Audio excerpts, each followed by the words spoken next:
Jei yra visažinis, visagalis ir mylintis Dievas, kodėl tada pasaulyje sutinkame tiek blogio ir kančių? Dievui ką? Tai nerūpi, o gal jis nenori ar negali nieko pakeisti? Tai yra vadinamoji blogio problema. Kas yra iššūkis Dievo supratimui, sakant, kad dėl matomų blogio pasaulyje negali egzistuoti Dievas, kuris yra kartu visažinis, geras ir visagalis. Bent vienos iš šių savybių jam tada trūksta. Yra nuomonių, kad tai vienas stipriausių ateizmo kozirių, nedavęs ramybės daugeliui teologų. Net yra tam skirta sąvoka – teodicija, Dievo pateisinimas. Taigi pažiūrėkime, kiek šie bandymai yra sėkmingi. Pats blogio kilmės klausimas yra senas. Nedavė jis ramybės jau antikiniam graikam. Tik graikų pateikti sprendimai nėra pakankami šiandieniniam judaistam, krikščionims ar musulmonams, nes jų Dievo supratimas skiriasi. Pavyzdžiui, Platono atsakymas, kad Dievas nėra visagalis. Nors jis ir stengiasi sukurti puikų pasaulį, jis panašesnis į amatininką, kuris dirba su nepaslankia medžiaga. Todėl iki galo puikiai neišeina. Prisivelia klaidų ir trūkumų. Krikščionim toks atsakymas netiktų. Nes Dievas yra visagalis ir pats materiją sukūrė, o ne tiesiog ją transformuoja. Kai kurie stoikai linko prie atsakymo, kad taip, Dievas sukūrė ir šiek tiek blogio, kad būtų balansas ir kontrastas ir tam tikra priešingybių harmonija. Ir vėlgi, krikščionis su tuo nesutiktų, nes Dievas nekuria blogio, nors ir leidžia jam nutikti. O štai Senekos atsakymas dėl blogio kilmės yra populiarus iki šiol. Jo nuomonė, blogis yra naudingas, nesuteikia žmonėms galimybę ugdyti savo darybės ir tokiu būdu galiausiai veda prie didesnio gėrio. Tokio atsakymo šiuolaikinis populiarintojas buvo John Hick. Jo nuomonė, egzistuojantį blogį galima pateisinti, nes tokiu atveju yra galimybių žmonių dvasiniam augimui. Kai jie tobulėja, priimdami atsakingus sprendimus, įveikdami pagundas ir taip ugdydami savo charakterį. Iš pirmo žvilgsnio galima sutikti, kad taip, kai kuriais atvejais galima žvelgti, kaip blogos situacijos ar sunkumai galiausiai buvo naudingi ar pamokanti. Tačiau, jei pažiūrėtume didžiau į visą kančių mastą ir kas jas patiria, tai tikrai netrodo kaip tinkamas paaiškinimas visam blogiui. Viena yra įsivaizduoti kokį vargšą rašytoją, kurio knygos vis atmetamos ir niekas jo netiki bei kritikuoja, kol galiausiai jis tai priima ir išmoks iš tokios patirties. Ir visai kas kita holokausto aukų. Taip pat gana keista, kad vieno paauglio gyvenime didžiausias nusivylimas, kad surinko per mažai sekėjų, o kito, kad jo mokykla buvo bombarduota. Truputį skirtingi gyvenimo išbandymai. Plus, kaip dėl nelaimių nutikusių vaikams, juk jie dar nėra pakankamai sąmoningi tai vertinti ar iš to pasimokyti. Galbūt galima sakyti, kad jų kančios ir mirtis skirtos aplinkinių tobulėjimui. Nors vėlgi, lengvai galima įsivaizduoti, kad tam lygiai taip pat būtų užtekę ir mažiau kančių. Nesenai Australijoje buvo išteisinta mama 20 metų sėdėjusi kalėjime už savo 4 vaikų nužudimą. Nes pagaliau atsirado pakankamai įrodymų, kad kūdikių mirtis buvo dėl labai retų genetinių ligų.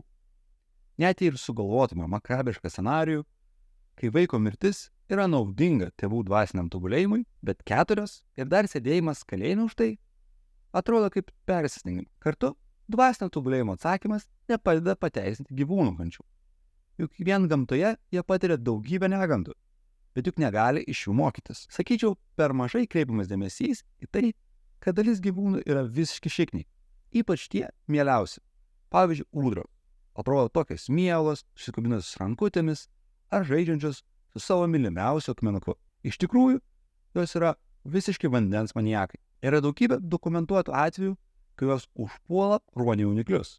Jos sumuša, prievartauja, nužudo ir dažnai prievartauja toliau. Ar tai kažkam naudinga gyvenimo pamoka ir pasaulis taptų blogesnė vieta be to?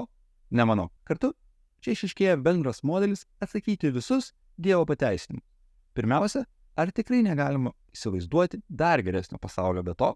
Ir antra, net ir sutikus su dalimi tokio blogio pateisinimo, ar tikrai neįmanomas blogio kiekio sumažinimas? Kitas ir turbūt populiariausias blogio pateisinimas yra žmonių laisva valia. Man asmeniškai tai atrodo stipriausias argumentas. Pagrindinė mintis būtų tokia. Laisva valia, kai žmonės gali elgtis nieko neįtakojami, yra labai vertinga. Ir todėl pasaulis, kuris jie leistų, yra geresnis. Dievas galėtų užprogramuoti žmonės, kaip robotus, tiesiog elgtis vienaip ir kitaip. Bet be pasirinkimo galimybių, jie tiesiog ir būtų mašinos, kur elgesio net vertinti negalėtum, nes be pasirinkimo nėra ir atsakomybės. Tačiau toks pasaulis su laisva valia turi ir kainą, nes tokiu atveju žmonės gali pasirinkti sukelti blogį. Bet šitas pateisinimas sakytų, tai didžiulė kaina, kurią vis tiek verta mokėti už žmonių nepriklausomybę ir galimybę rinktis. Tai šiuo atveju ir blogis paaiškinimas, kaip kylantis ne iš Dievo, o iš pačių žmonių laisvų pasirinkimų. Tačiau šiuo atveju galima kritika. Visų pirma, ar tikrai negalėjimas padaryti kitaip atima atsakomybę? Iš karto atsiprašau tų, kuriem tai gali nuskambėti kvailai. Įsivaizduokim, kad egzistuoja nedora politinė partija, bet nėra sunki užduotis. Ir ta partija turi technologiją, kuri leidžia žmonėms įdėti implantą į smegenis, kuris, jei rinkimų dieną bandys rinktis kitą partiją, automatiškai privers pažymėti juos. Tarkim, ta partija yra konservatoriai. Jie atsitiktinai grobia žmonės ir jiems slapčia įdeda šios implantus. Ir vienas iš nelaimingųjų yra Jonas. Tačiau Jonas yra užkietėjęs konservatorius. Visą gyvenimą už juos balsavo, visą Facebook'e juos palaiko. Ir rinkimų dieną jis nueina ir biuletenyje pažymė konservatorių, nors negalėjo rinktis. Kitu atveju jo implantas būtų privertęs juos žymėti. Taigi jis neturėjo jokio pasirinkimo, bet ar galima sakyti, jog nėra atsakingas už savo sprendimą ir nesiremia savo motyvais? Galbūt galima atskirti norą kažką padaryti, kuris žmogus laisvai renkasi, ir to fizinį atlikimą. Pavyzdžiui, 2019-aisiais jaunas fašistas Vilniuje bandė sprogdinti Swedbank ir Western Union pastatą. Dėl klaidos, darant bombą, jam tai nepavyko. Jis be abejo teisiamas už teroro aktą, bet kartu niekas nenukentėjo. Negalėtų taip dažniau nutikti? Galima pagalvoti ir apie psichologinius barjerus. Yra pasakymų apie nusikaltėlius, kurie pakeičia savo sumanimą, išvydę auką ar pagalvoja apie savo veiksmų pasekmę. Negalėtų, pavyzdžiui, tokie psichologiniai barjerai bent dažniau pasireikšti. Be to, iš kitų žmonių bent jau tikimasi, kad jie galėdami užkirs kelią blogiui, pakiš koją bėgančiam vagiui ar panašiai. Bet to nevertinam kaip nereikalingų laisvės suvaržymų. O kodėl negalioja Dievui, kuris yra visagalis? Juk dažnas motyvas superherojų istorijose, kad didėjant jų galiom, didėja ir jų atsakomybė. Ir jie jaudinasi dėl šios naštos ir kaip suderinti savo naujai atsiradusias pareigas su asmeniniu gyvenimu. Iš Supermeno tikimės, kad jis sustabdys krentantį lėktuvą, bet iš Dievo to nesitikim. Taip pat laisvos valios pateisinimas apima tik žmonių veiksmų sukeltą blogį. O kaip natūralios nelaimės ar ligos? Gal ir galima dalį priskirti žmonių veiklai, kaip kad dėl klimato atšilimo, padažnėjusios stichinės nelaimės ar laboratorijose kuriami virusai. Bet juk tai tikrai ne viskas. Gamtos dėsnių paaiškinimas imasi atsakyti stichinių nelaimių klausimą. Šis paaiškinimas sakytų, kad Dievas kūrė pasaulį paremtą fizikos ir kitais dėsniais, kurie yra pastovūs. Norint sukurti Žemę, tinkamą gyvybei, reikėjo tektoninių plokščių atmosferos. Tačiau kartais dėl jų sąveikos atsiranda stichinės nelaimės. Ir niekaip kitaip nebūtų išėję. Čia galime bent du prieštaravimai. Pirma, ar visagalis Dievas tikrai negalėjo sukurti šiek tiek kitaip veikiančių gamtos dėsnių, kur pavyzdžiui žmonių vaikai, o ne rykliai, beveik neserga vėžiu? Antra, o kaip dėl dažnesnių stebuklų? Bent jau Biblijoje aprašomais laikais atrodo jų visai nemažai būta, kas trukdo ir toliau tai tęsti. Arba bent jau 10% padidinti vis dar pasitaikančius stebuklingus išgijimus. Neatrodo, kad tai sugriautų pasaulio tvarką. Plus, visagalis Dievas gal dar gali sugalvoti būdų, kaip paslėpti savo stebuklus nuo žmonių. Minėjau blogų nutikimų pavyzdžių, kur didžioji dalis žmonių sutiktų, kad ligos, mirtis, kančios yra vengtinas blogis. Tačiau yra blogio problemos sprendimų, kurie pasuka visai kitą linkmę. Tai yra vadinamasis teistinis skepticizmas. Pozicija sakanti, kad visi šie išvardinti dalykai atrodo blogi tik iš mūsų perspektyvos. Bet Dievas, žinodamas visų veiksmų pasekmes ir ateitį, leido jiems nutikti, nes turi tam pakankamai gerų priežasčių, kurios nėra mums prieinamos dėl mūsų žmogiško ribotumo. O toks požiūris, kaip ir visos skepticizmo rūšis, susiduria su daugybė problemų. Pirmiausia, nebegalim pasitikėti savo vertinimu. Mums tik atrodo, kad tai yra blogai, bet iš tiesų gali būti, kad taip nėra, nes nežinom visos informacijos. Kartu atrodytų, Dievas apreiškia kai kurias savo mintis, davė 10 Dievo įsakymų ar sąžinės vertinimus, bet išeitų, kad tuo remtis irgi negalim, nes jis kartu leidžia vykti dalykam, kurie tam prieštarauja. Taigi, jei nežinom, kaip vertinti, Kaip tada reikėtų elgtis? Pavyzdžiui, matom kilusi didžiulį miško gaisrą, slenkantį link miesto. Bet galbūt šį gaisrą Dievas leido, nes tai bus tokia didelė nelaimė, kad paskatins priimti naujus saugos įstatymus, ko pasakoje bus išgelbėta tūkstančiai gyvybių kitais metais. Tai dabar reikėtų jį gesinti ar bandyti kitoje vietoje padegti, kad dar labiau sustiprėtų. Galimas atsakymas, kad nors ne viena teodicija nepaaiškino viso blogio, kiekviena pateisino bent dalį jo. Ir įmanoma, visas kartu imant, atsakyti į klausimą, kodėl Dievas leidžia blogį. Yra įdomus iššūkis teodicijom apskritai.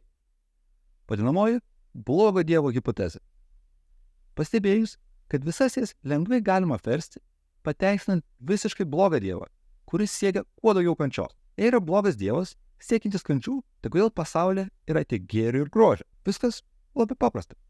Visų pirma, blogojo Dievo tikslas yra sielos sugniuždymas.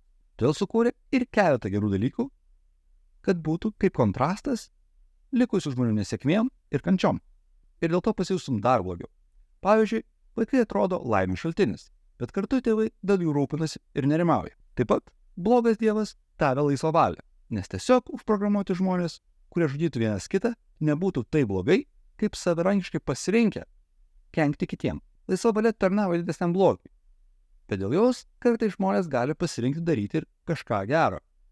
Kas yra blogojo Dievo nenorima, bet neišvengiama pasekmė.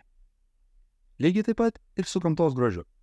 Jei visada tiesiog siaustų uraganai ir nesustojant žemės drebėjimai, gyvybė sunkiai išgyventų žemėje ir žmonės nespėtų pastatyti visų namų ir civilizacijos, todėl protarpiais yra ramus ir gražus oras, kad tsunamio sukelta žala būtų kuo didesnė. Niekas taip iš tiesų nemano ir tokie pateisinimai daugelį atrodo juokingi. Bet čia ir yra blogojo Dievo hipotezės autorių pagrindinė mintis. Juk šie teiginiai visiškai nelogiški.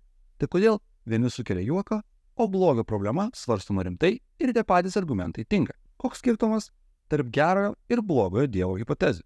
Jei įsitikintis, man įdomu, kaip tu sprendi blogio problemą. Nes variantų yra įvairių.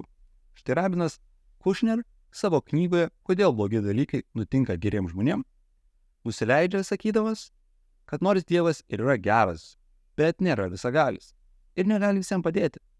Dėl tokios pozicijos savai suprantamas sulaukia kritikos. O kaip tu manai,